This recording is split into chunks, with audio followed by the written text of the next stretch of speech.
Suddenly, with a single bound, he leaped into the room, winning a way past us before any of us could raise a hand to stay him. There was something so panther-like in the movement, something so unhuman, that it seemed to sober us all from the shock of his coming. The first act was Harker, who with a quick movement threw himself before the door leading into the room in the front of the house. As the Count saw us, a horrible sort of snarl passed over his face, showing the teeth long and pointed, but the evil smile quickly passed into a cold stare of lion-like disdain. His expression again changed, as with a single impulse, we all advanced upon him. It was a pity that we had not some better organized plan of attack, for even at the moment I wondered what we were to do. I did not myself know whether our lethal weapons would avail us anything. Harker evidently meant to try the matter, for he had ready his great kukri knife and made a fierce and sudden cut at him. The blow was a powerful one. Only the diabolical quickness of the Count's leap back saved him. A second less and the trenchant blade had shorn through his coat, making a wide gap whence a bundle of banknotes and a stream of gold fell out.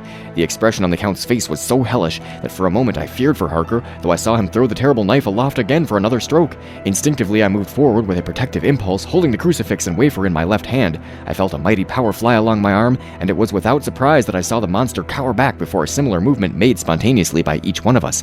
It would be impossible to describe the expression of hate and baffled malignity, of anger and hellish rage which came over the Count's face. His waxen hue became greenish-yellow by the contrast of his burning eyes. The next instant, with a sinuous dive, he swept under Harker's arm ere his blow could fall, and grasping a handful of the money from the floor, dashed across the room, threw himself at the window. Amid the crash and glitter of the falling glass, he tumbled into the flagging area below. We ran over and saw him spring unhurt from the ground. He, rushing up the steps, crossed the flagging yard and pushed open the stable door. There he turned and spoke to us.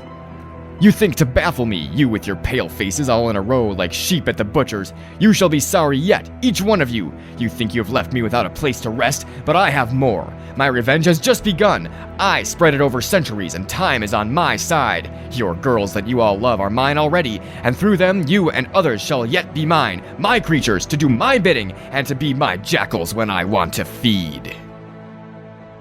Welcome, my friends, to the Dracula Podcast.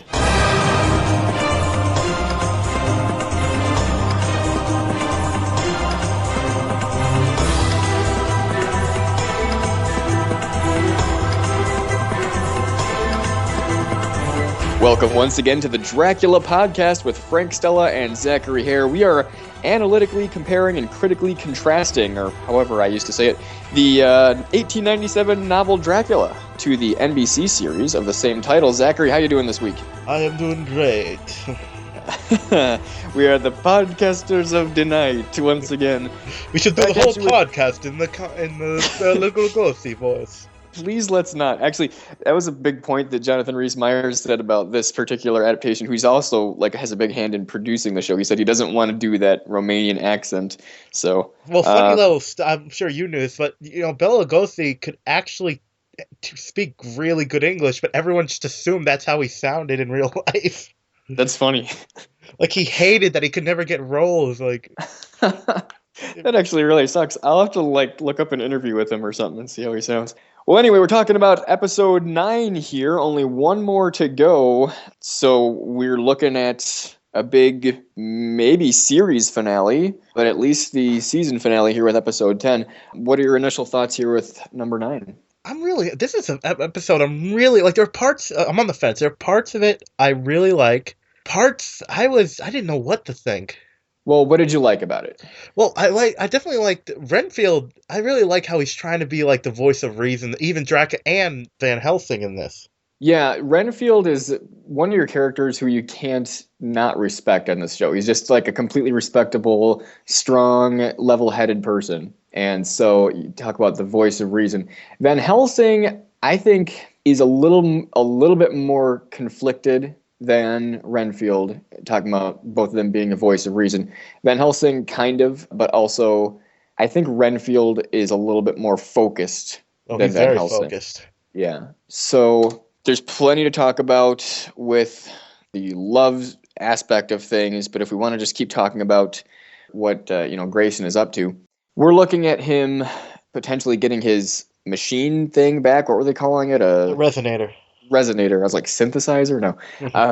Resonator back, and we're still not exactly sure what that's going to do. It's going to amp up his energy or make it more stable or something. So it's looking like that might be happening. We didn't really get it. We saw it last week where the kids were abducted. Right. but we didn't know who or what did it at first. So Well, it was we kind pretty of much like, assumed it was Van Helsing, the way he was like skulking around the house. okay, they didn't show it real Well, they showed him well he though. showed him like looking in through Browning's window at the family singing that. Oh, that was so cliche. We're all happy and singing, so something bad's about to happen.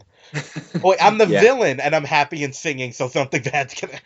Okay, see now you think Browning's the villain. That's very interesting. Yeah, he from what he did to Van Helsing's family alone. Right. And that's a thing of where this show is. It's one of those things where Dracula really almost kind of becomes the protagonist against the, evil, God-fearing Order of the Dragon, and Right. so it's kind of it sort of twists things a little bit because to me, and of course I'm coming from the background of the book, but to me, like Dracula is the antagonist, and the Order to me is kind of like just a corrupt group that yeah, they do some antagonistic things, but they're also in league with the Huntsmen too. So I feel like that's a good thing since vampires are bad. Little Susie going to see Twilight, they're bad. So Van Helsing couldn't bring himself to kill those kids. I found that interesting. Like he could, He took his old hammer out of his knapsack, right? and he couldn't. That's a Couldn't. sick hammer. How many people has he killed with that? I think just the Sears, wasn't it? He did that. He almost killed Mina. Yeah, almost. It's like the hammer of. You want me to Um, put the hammer down? I'll put it down. It's like the hammer of conflict. It's like, do I? He holds it up. Should I do That this? sounds like something couples bring out when they're fighting. All right, honey, I'm putting the hammer of conflict on the table. We're going to discuss this. Do not interrupt me. I'm They're holding the hammer of conflict. Yeah. Now, I mean, now we see. Now, I wonder what he's doing that, like, cutting out letters thing. I wonder if he's going to. I'm guessing he's doing that to leave suspicion, but do we think he's eventually going to let the kids go? I'm a little bit confused because Browning there told the investigator, "Oh, yeah, everything's fine now. Looks like we found them. Sorry about this. It was a Yeah, big when that misunderstanding." happened, I thought Van Helsing had released the children when Browning had said that. Right. And so I was kind of like a little bit confused. All of a sudden, you see Van Helsing creating this ransom note, and I was like, "Wait, do you still have them or not?" Because something's a little bit conflicty here. Unless he gave them back, and then it wasn't as much. Browning told Lady Jane that the kids weren't really back. Okay. He said, like, oh, that was a lie because he doesn't want the cops bungling through it, which is probably smart. The constable. So we got to assume Van Helsing still has them. And we also learned from this episode that Jonathan's an ass. Really, he is, and I actually have been kind of thinking that since early on. Me too. I mean, he's a professional, but he really he's kind of douchey. If you look at how he, like, I think even just in episode 2, he goes and says like something about Mina, like, "Oh, I wish she'd just like stay in the Put her in kitchen." her place. Yeah, Yeah, whatever. And I was like, okay, I mean, that's not just something you say one night out of nowhere. You have to have been thinking that for a while. it comes And out even when that she easy. caught, when she caught you and you said you're sorry, it's like, yeah, you're sorry, but it wasn't just like, I mean, it wasn't just like something you said out of anger or something. Like you had been thinking that for a long time, and so I always just felt like, okay, they're already setting this up to be a thing of where they want us as a viewer to feel like, I don't know about Jonathan and Mina so much. I don't think they're working out. Let's bring Grayson in here and make him look real like a hero and make him look real cool, and so that we as viewers go like, oh, when's it gonna happen? When's Mina and Grayson gonna be together? So that's what they're trying to do to us, and I got to defend my characters in the book. I mean, your Jonathan and Mina in the book, like, they never run into a single problem. Maybe you can call that unrealistic, but they're great for each other. There's no question. So I just feel like I need to defend their faithfulness to one another. Well, that's why you're here. That is why I am here. Exactly. I'm glad you get me, Zach. Well, and then I don't know if we should talk about it now, right? But Mina, she was all over the place this episode. She's been all over the place, and it's this kind of interesting thing where she sort of has to be all over the place, at least emotionally, for there to be a crossover from her fiance to actually falling in love with the vampire. And I think I've brought this up before, but it's the same thing in Phantom of the Opera with Christine, who is emotionally all over the place, flip-flopping, can't decide, going back and forth. That's kind of what it has to be in order for there to be a change of mind without like any, time in between, like I'm going to leave you and go to this guy. You have to kind of be a little bit emotionally unstable for that to even happen. But it's just like, oh, yes, because I am just so weak. And I'm going to prove that by being weak in the next 10 minutes from now. It's like, Yeah, what? and I was a little bit confused by the way the show presented it, the breakup of Jonathan and Mina, because they'd broken up in a previous episode. Jonathan said, "Look, we're through." I don't think Mina actually reacted the way I would expect her to. She didn't react the way I would if my fiance told me we're through. I mean, I would have been completely devastated for a long, long time. But she was just kind of like, "Oh, ho hum," and then just went over to the lab and whatever. And I was like, this is weird. And then all of a sudden, Lucy says to her, "You need to break up with Jonathan." And she's like, "What? Why would I do that?" And I'm like, do you not remember that this already happened? Well, she already seemed to not remember that Lucy tried to kiss her. I'm sure she remembers that, but I mean, I don't think that's going to undo their entire friendship. Yeah, but it just, whenever something happens, she like reacts like, oh, everyone leave me alone. I am uncomfortable now. I am going to withdraw within. Yeah, there's that. But I just felt it was weird how Lucy said, "You need to break up with Jonathan," and her reaction was like, "No, I would never do such a thing." And it was like, wait, this already happened. Did that not register? Mm. So then I was like, am I missing something? But no, then she's back at Jonathan's, and Jonathan's like, "What are you doing here?" She's like, "I have a key, remember?" And I'm like, so yeah, they're definitely still together. So it was just a weird presentation. The writers, I felt, kind of did a weirdness. And I don't think that they've given Jonathan a good enough reason to join the Order. I think he's joining the Order for the sake of bringing down Grayson, because he knows that Mina's in love with him, and not to mention that he's been doing this underhanded stuff and manipulating Jonathan. So Jonathan has all the reason in the world to hate Grayson, and I think that's his motivation for joining the Order. It just, yeah, I don't think he realizes what's he. But I think that's defying his character. He doesn't freaking think. I think he's actually very resourceful and analytical, but at this point he's emotionally. That's what I mean. His emotions are clouding his judgment. Emotionally compromised. Yeah, so there's that, and that would explain the whole, sexcapade with Lucy. But I understand his motivation for joining the Order. I'm not sure if he realizes, okay, I went from working for one corrupt individual to now pledging my life to another corrupt, group. I don't know if that's going through his mind. I don't know if he knows the extent of the corruption. I don't think he knows anything about vampires or huntsmen. Speaking of huntsmen, can you not wait till next week's episode? Because it looks like we got a war going on. Yeah, and they said that as much when they walked into that pool room and said, this is pretty much a statement of war. By the way, this answers the question that we were talking about last week, where we were like, is Dracula calling them consciously, or is this just happening, he's not can control this? Well, no, he's been calling them, because he had those guys with him saying, hey, my boy's here. Tell me when he said, I'm having some friends for dinner, you wouldn't go, oh, he's going to eat somebody. That didn't register right away. I was kind of like... Oh, it did with me. I twittered. I'm like, oh, I know what that means. Nice.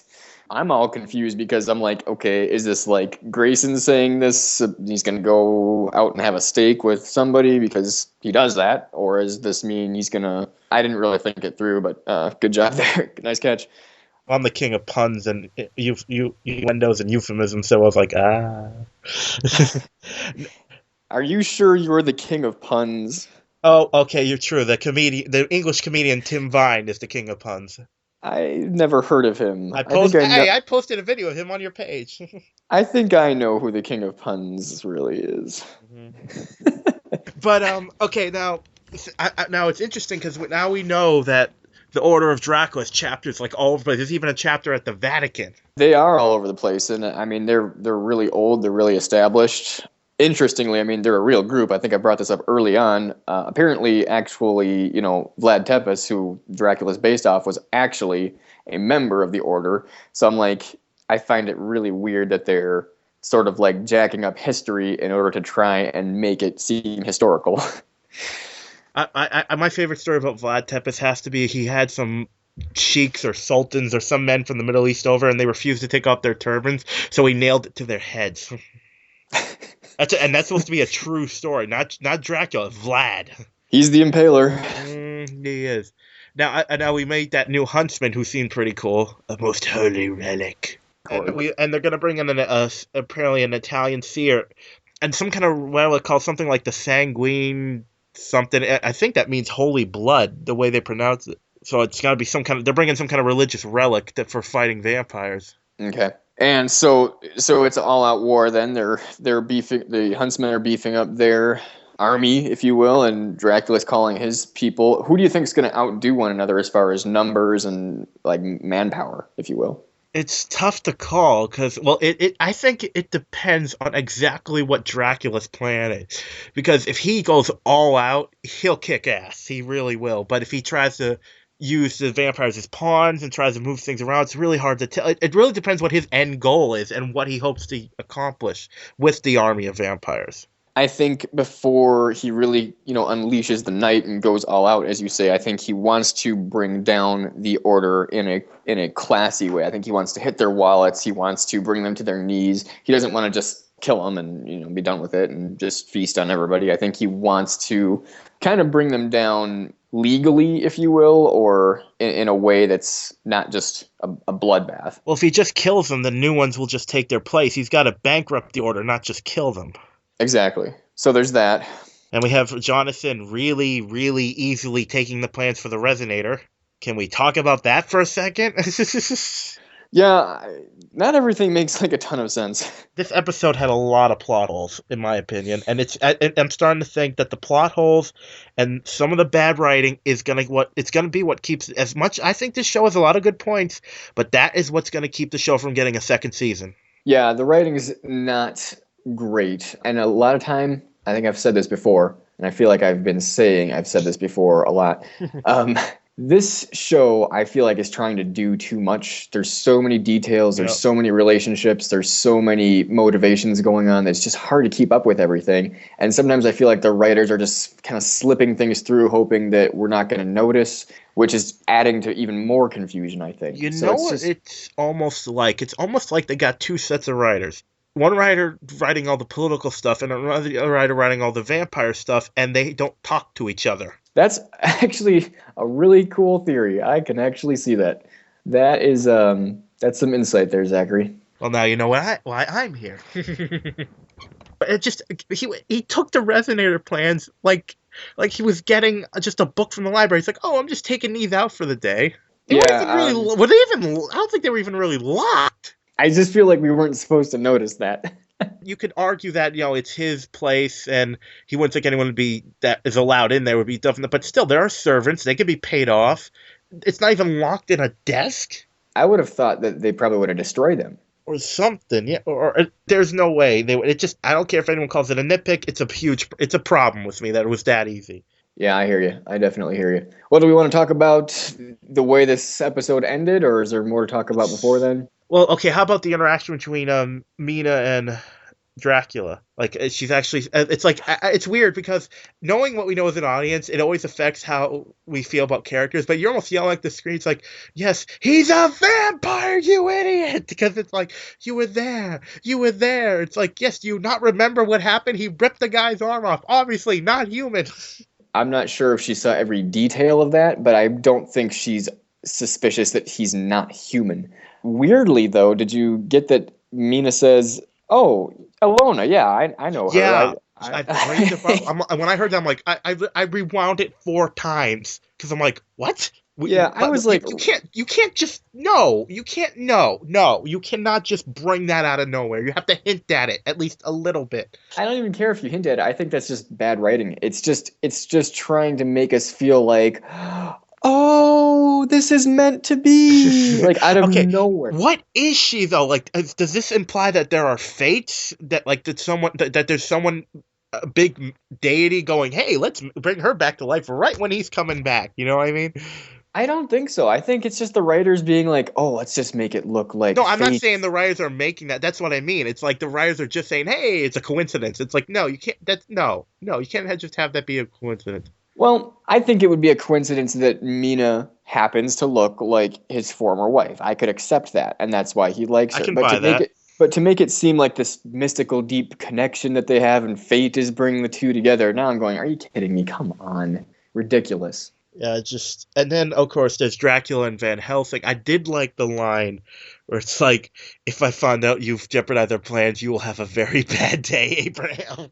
Yeah, that was a a great threat. And I don't think that phased Van Helsing. I don't think he thought, "Oh, I better not go through with this." It seemed like he was more phased by just remembering the deaths of his own children and thought, why am I doing this? I'm No, repaying evil for evil, and what's the point, yeah, really? one thing they're not very clear on, and this would be the deciding factor, is whether the kids get returned or not, is whether they saw him, like if they know his face. Because if they don't, he can return them without incident.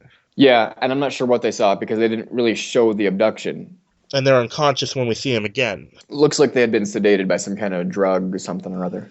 Yeah, so I don't know. It's like I said, it's like there's multiple storylines just aren't connecting really. Yeah, and then like when they're forced to connect, like something really dumb happens. Okay, so I think we're gonna talk about something really dumb. Yeah, we've touched upon mostly everything, I believe. So let's talk about the really, really stupid way this episode ends. And why do you think it was stupid? Here's the thing. It's what we were just talking about. The event isn't stupid because we both, like we even talked about last week, that we thought it was going to happen. Uh-huh. What was stupid is why. Okay. And there's a thing right there you just hit on of like, okay, it's like we all kind of thought maybe this would happen. It did happen, and it's like really like he had to do that for that reason. He attacks Lucy, and I guess the assumption is that is turned or is going to be turned. By the way, that was the weirdest reaction ever after she got bit. Yeah, because she struggled for a bit, but then it looked like she was instantly like whoa, this is something. And in the book, it's kind of not something very clear. Dracula can bite you once and you won't necessarily turn into a vampire from that. But if it's like a repeated thing over and over again, if it's something that essentially that you die from a loss of blood because of it, you'll come back as a vampire. That's the way it seems to be. I don't mind how they handle it in this mythos. I think if I'm looking at it right when it happens, I think you have to get bitten and then either drink his blood or drink your own. I should probably watch. It's hard to tell though because the way they're struggling, exactly what happened. It looked to me like he bit her and she became a vampire that minute. That's the way it looked like it presented itself. The reason made no sense at all. The reason is, oh, you hurt Mina, well, I'm gonna hurt you now. And I mean, the reason, I'm not gonna say it's not logical, but it's not. There's not a whole lot of wisdom in it, even vampire wisdom. It was way too drastic. It happened. It was a MacGuffin. It happened just to make it happen, just so she could be turned before the finale. Call it. You use this fancy MacGuffin word. I call it when the writers pull it out of their butts. That would be a MacGuffin, yeah. A term coined by the great Alfred Hitchcock.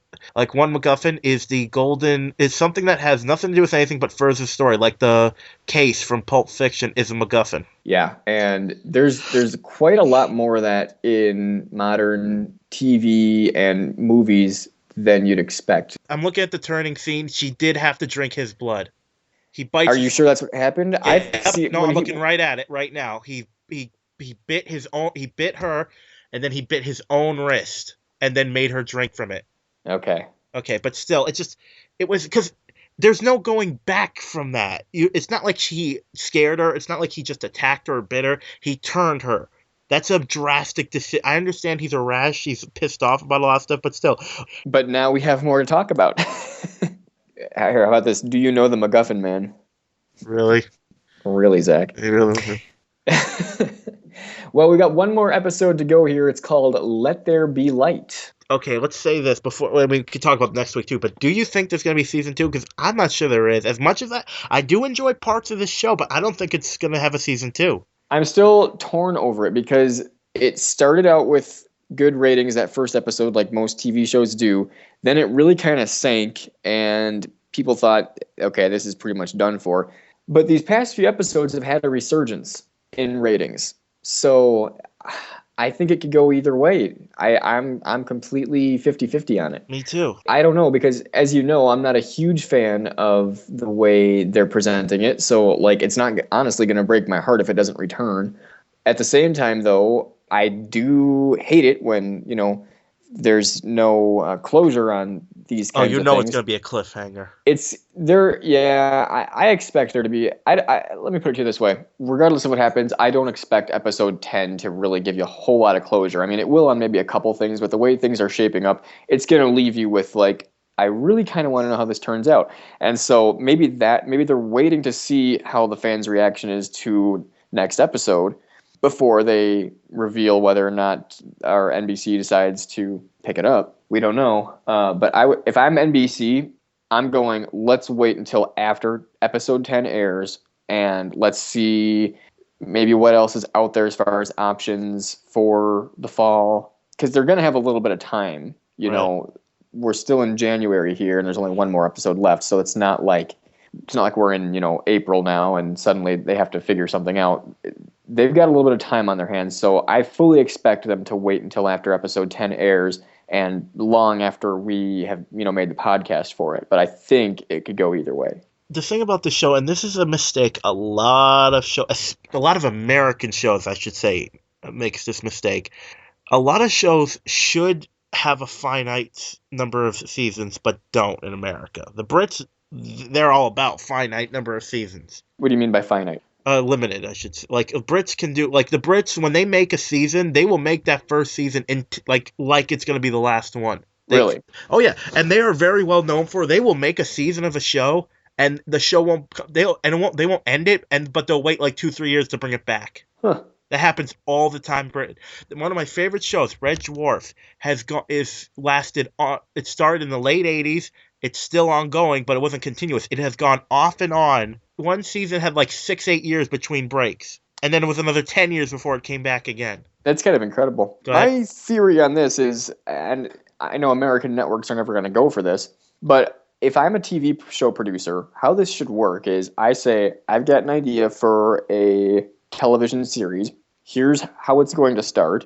Here's how it's going to end. It's going to last maybe, we'll say, for the sake of the example, this will last 3 seasons. Now, if you like my idea, you're going to be contractually obligated to air all 3 seasons, regardless of ratings, or you can put a clause in the contract, assuming it's meeting a certain ratings level. But I think you're going to come up with better shows if you plan out how it starts and how it ends before it ever even airs. So that way you're just creating a better story, you know where it's going, you know where it's ending, rather than what we see a lot of times is let's just make as many seasons as we can and milk it for all it's worth, and once it dies, we had our fun. Yeah. I say, know what you're doing at the beginning, and that way you'll be able to write a better story. That's just how you're going to create the best story. I mean, that's how books and movies are. Why should TV shows be completely open-ended, especially ones that, like a non-comedy where it's like a story and there's protagonists and antagonists and there's imagery and all that. I say really the best that you hope for these days of TV show production is the network says, all right, you got one more season and that's it. Or the TV show producer says, give us one more season to end this right. I just don't think this show's strong enough to last, even if it does get greenlit, if they don't, it should be, it can't last multiple seasons. I really don't believe it's strong enough. Yeah, I feel the same way, but if the numbers are there, then that's all that matters. But I feel torn. I think maybe they'll learn from some of their mistakes if it does get picked up for a season 2. Who knows? Maybe it'll be a thing that goes on, and season 1 will be like the week 10 episode thing. That'd and then it really picked up strength and went on, a good, 5-year run. I have no idea. But as it is right now, I don't see this being a story that can carry itself. I think if there's enough interest, they might re-up it for another 10, maybe 15 episodes, or maybe like a half season or something. It kind of makes me think of Supernatural, because the reason I don't watch, I used to be a Supernatural super fan. The reason I don't watch anymore is they, in my opinion, and this show could fall under the same thing, is they push how much it's believable that people don't know what's going on. You know what I mean? Sure. Like, there's only so far they can go with people not knowing that he's Dracula. And things are going to start to unravel when he does things like, bite Lucy, when he does things like turn the whole pool room into a bloodbath, Right, exactly. You don't hide those kinds of things. There's going to be, they tried to cover up some of the evidence a little bit. They made up a fake story. But if this kind of stuff keeps happening, you're not going to keep that out of the press. You're not going to keep that out of the public. knowledge for very long, and people are going to start going, something's really weird happening in London. And Exactly. You can't just have this happen. Then next season, it's like, oh, business as usual. yeah, I mean, there's going to be like a huge thing around London, like what's going on in London, like crazy stuff is happening. And so, yeah, I get what you're saying, but it all depends on how they. It'd be really funny if they had a moment with like Mina or someone, and she go, or even Lucy after she gets turned goes, well, this explains a lot. Yeah, and it's going to be interesting to see how some of the people who are close to Grayson actually find out. Jane, for sure, is going to find out next episode. Now, do we think Lucy is going to attack Lady Jane for screwing with her? See, now there's interesting, because you'll have to wonder what Lucy, now if she is a vampire, what's her motivation going to be? What is her agenda going to be? Is she just going to be like a good old vampire from the book and just, go for blood wherever she can get it, and that's the extent of it? I think they've developed Lucy enough now more in that they're going to give her some kind of agenda, like in the way Grayson has an agenda. I think Lucy's going to have an interpersonal agenda that involves Jonathan, Mina, and Lady Jane, possibly her mother. I think that's what we're going to be seeing next episode, or in future episodes if there are more than one. I guess we'll find out a lot. We'll see what we find out next week. And we're still open to your participation. You can find us on Facebook, the Dracula Podcast with Frank Stella, or you can email draculapodcast@gmail.com. And we're on Twitter as well, @Dracula Podcast. So next week we have the finale, and that is going to be an interesting experience. I'm looking forward to seeing it somehow. I do want to see what they're going to do with it, and I'll look forward to another good talk with you again next week, Zach. So thanks for joining me once again. And the Dracula Podcast is a production of the Southgate Media Group. Until next time, keep listening to the podcasters of the night. And the music that they make.